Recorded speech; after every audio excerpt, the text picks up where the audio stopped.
В Алатыре открылся второй в Чувашии модернизированный центр занятости «Работа России». Именно он стал первым местом посещения главы региона. Чаще с какими вопросами люди обращаются? В основном они встают на поиск подходящей работы. Там кто остался без работы, или, может, кто-то хочет сменить сферу деятельности, кто-то обращается за профобучением.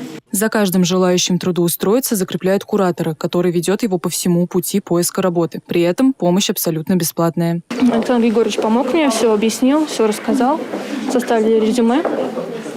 Будем в дальнейшем взаимодействовать, работать.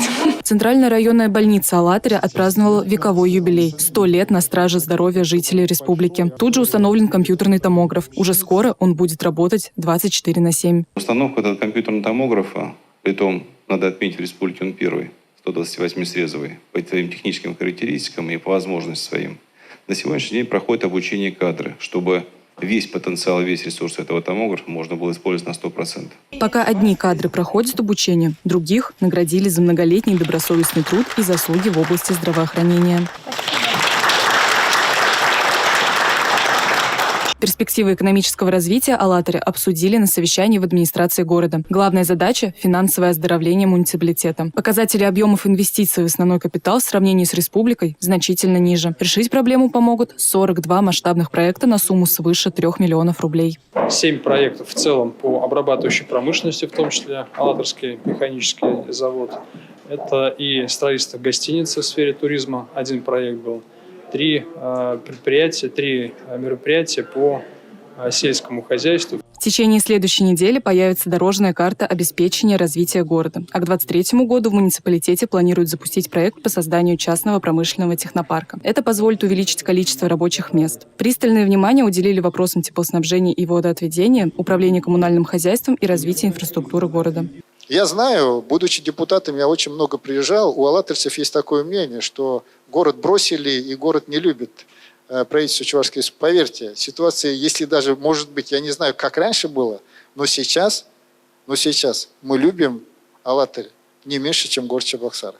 Один из потенциалов самобытного Алатыря – туризм. Поэтому финалом поездки стал парк на улице Горшенина. Он объединил сразу 3 сквера. На создание такого комплекса было выделено свыше 60 миллионов рублей. Работы начались в прошлом году, а уже сегодня парк открыт для всех желающих. Парк – концепция эко, то есть здесь полностью гармония с природой.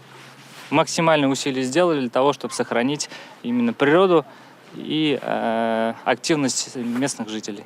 Это центр притяжения, это то есть пешеходная дорожка жилых зон, все притягиваются к исторической части города Алатыря. Аналогов такого парка в Алатыре нет. Здесь можно заниматься спортом, гулять с детьми, уединиться с природой и просто отдохнуть после тяжелого рабочего дня. Впечатления у нас хорошие. Кость, тебе нравится кататься? Да, говорит. А что? Если им нравится, значит нам тоже нравится.